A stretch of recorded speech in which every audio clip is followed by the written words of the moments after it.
ఆయన డైరెక్ట్ గా ఆయన వెనక్కి 100 కార్లు ముందు 100 కార్లు వేసుకొని ఆయన వచ్చి మనల్ని పెట్రోల్ డీజిల్ తగ్గిందంటే ఎంత కరెక్ట్? అదేదో ఫ్లైట్ ని డైరెక్ట్ ప్యారెడ్ గ్రౌండ్ లో దించుకుంటే సరిపోదు కదా. మాకు ఇక్కడ ట్రాఫిక్ ఇబ్బందులు, ప్రజా సమస్యలు అనేవి ఉండవు కదా. మీరు 100 కార్లు వేసుకొని వచ్చారు, ఇక మాకు చెప్తున్నారు పెట్రోల్ డీజిల్ గురించి. మీరు చెప్పే ప్రసంగం దేశం మొత్తం వింటది, విదేశాల్లో ఉండే భారతీయులు కూడా వింటారు. మీరు చెప్పే ప్రసంగం ఏదైనా ఎడ్యుకేషన్ గురించి, హెల్త్ గురించి అయితే బాగుంటది, కానీ ఇట్లా పెట్రోల్ డీజిల్ గురించి అయితే ఏముంటది? పెట్రోల్ డీజిల్ ఊరికినే రావు కదా. మాకు తెలుసు ఎంత కన్జ్యూమ్ చేయాలి, ఎంత ఖర్చు చేయాలని. అలాంటప్పుడు మీరే పొలిటీషియన్స్ అందరికి ఒక రూల్ పెట్టండి, ఒక చట్టం తీసుకురండి. పొలిటీషియన్స్ ముందు నేపాల్ లాగా చేయండి. ఒక పొలిటీషియన్ ముందు మినిమం 5 కార్ల కన్నా ఎక్కువ వెళ్ళకూడదని చెప్పండి. మీరేం 100 కార్లు వేసుకొని వెళ్తారు, ట్రాఫిక్ సమస్యలే మీ వల్లే వస్తాయి. మళ్ళీ ఏమో హైదరాబాద్ లో జనాభా పెరిగిపోతుంది, ట్రాఫిక్ సమస్యలు అని అంటారు.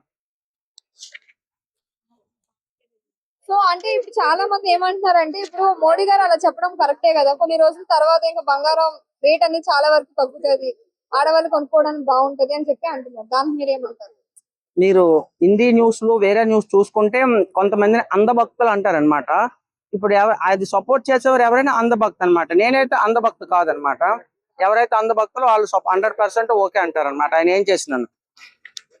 ఇప్పుడు 12 సంవత్సరాలు అవుతుంది, ఏం పరిపాలన చేశారు మోడీ గారు అని చెప్పి అంటున్నారు. దానికి సమాధానం ఏంటి? నా ఒక్కడికే కాదండి, 130-150 కోట్ల పాపులేషన్ ఉంది. ఎవరిని అడిగినా చెప్తారు ఆయన ఏం చేశారని.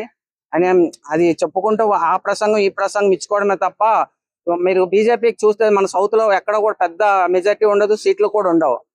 సో అట్లా ఆయన గవర్నమెంట్ గురించి మనల్ని అది పొలిటికల్ గా వెళ్ళిపోద్ది. ఆయన ఏం మాట్లాడారు అదే కాబట్టి మనం పొలిటికల్ మాట్లాడడం. ఆయన చెప్పే విధానం మళ్ళీ లాక్డౌన్ వస్తుందేమో, ముందుగానే హెచ్చరికలు జారీ చేస్తున్నారేమో అని చెప్పి చాలా మంది అభిప్రాయపడుతున్నారు. లైక్ వర్క్ ఫ్రమ్ హోమ్ మళ్ళీ రాబోతుంది, పెట్రోల్ అవి అంటే అన్ని విషయాలు మాట్లాడి మీరు వినే ఉంటారు కాబట్టి దీని మీద ఏమంటారు?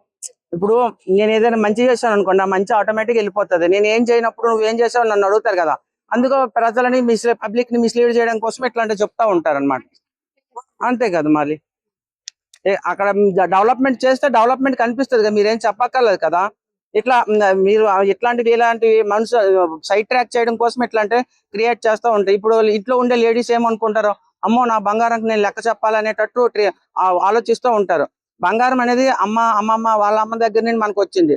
దానికి లెక్కలు చెప్పాలంటే ఎవరు చెప్తారు?